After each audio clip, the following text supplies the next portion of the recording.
So TRC call to action number 18, and understanding the current state of Indigenous health as a result of government policy. So we have a long trajectory in Canada as a colonial state of trying to variously assimilate or quote unquote integrate Indigenous peoples into the so-called body politic.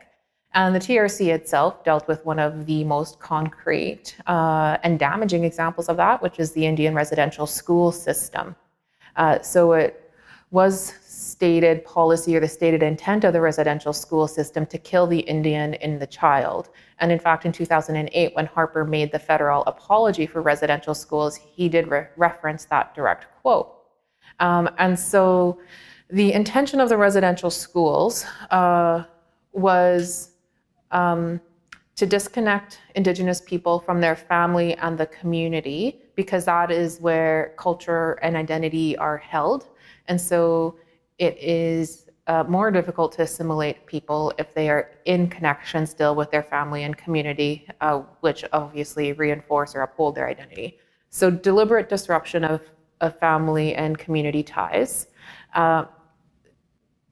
It was a policy that residential school students, who were referred to as inmates, only spoke English, and they were often punished if they spoke their own languages.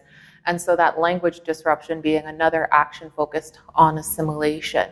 And then the nature of the education that residential school survivors went through was predominantly trade-based or servant-based. And this was, again, reinforcing the idea that they were inferior and would not be, they could not be prepared for full participation in society, but rather participation as servants, essentially. Now, there were generations of students, generations of Indigenous people who went to residential schools and who learned parenting at the hands of priests and nuns with very high rates of physical and sexual abuse. And that really disrupted a lot of the kinship ties and undermined the passing on of knowledge around parenting. And then there were these complex trauma responses as well. And so people are leaving the residential schools, there are the family effects that are coming out from that. And then as the residential school era is winding down, we have the upswing of the 60s scoop, which really continued on the government's policy and trajectory of removing Indigenous kids from Indigenous families. So this is really over more than 100 years, several policies of disrupting kinship ties and removing Indigenous kids. And so this has resulted in complex trauma. It is one of the reasons that Indigenous people are more likely to be involved in the justice system with all of the attendant negative health effects of that. And this is on top of broader social policies that create income inequality and housing insecurity, food insecurity, the chronic underfunding of First Nations education.